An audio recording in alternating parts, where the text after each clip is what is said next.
Hi guys, and welcome back here to Drone Emotion. Well, today we're going to be talking about the Mavic 3 and whether or not it will be replacing the Inspire line. But before we get started with today's video, if you're new to the channel, welcome here and you want to keep up to date with any upcoming DJI product, whether it is the Mini 3 or the Inspire 3, guys. You already know this place to come for all of that info, and also currently in the road to 10,000 subscribers. So if you're watching today's video and you're not subscribed yet, well, I invite you to go ahead and join the Drone Emotion family. So without any much further ado, why don't we just go ahead and dive right into today's video, which is going to be quite exciting. Well, the Mavic 3 was presented a few days ago, and without a doubt it is a great drone. The specs are phenomenal and the price tag is not that phenomenal because it is going to be starting at $2,200, and if you decide to go for the Cine version, that's going to set you back at $5,000, which is almost the starting price of the Inspire 2, which starts at $5,500. And with such a steep price tag, a lot of you have been asking me, will the Mavic 3 be replacing the Inspire line? And today I'm going to be answering that question for all of you.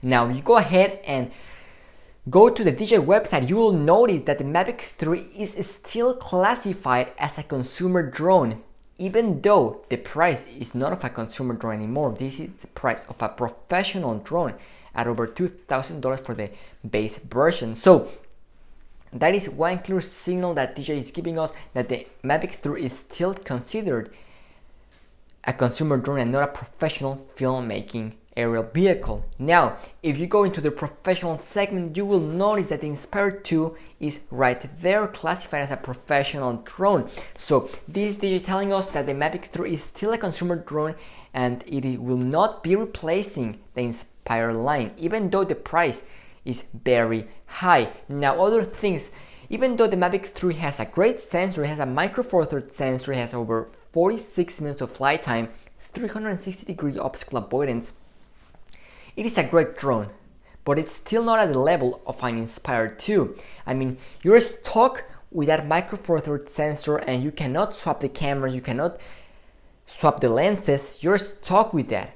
You have no interchangeable lens, which I know that for a lot of filmmakers that is crucial, and that is something we don't have available. Also, you cannot control the camera with just one operator, just like what you can do with the Inspire 2, which you can have one operator for the camera, one operator for the drone. That's something that you can't do with the Mavic 3. So that is another clear signal that the Mavic 3 will not be replacing the Inspire line. Also, the resolution and low light footage taken from an example from an X7S, which has a Super 35 sensor, is nor comparable.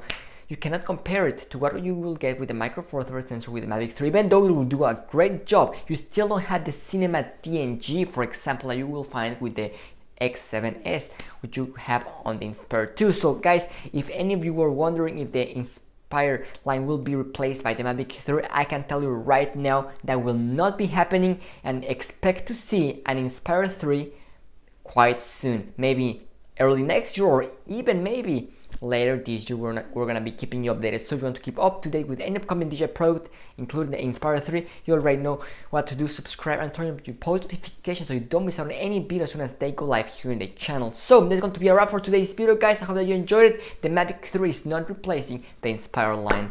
So thank you so much for watching, and see you tomorrow with a brand new video. This is Drone Emotion, signing out.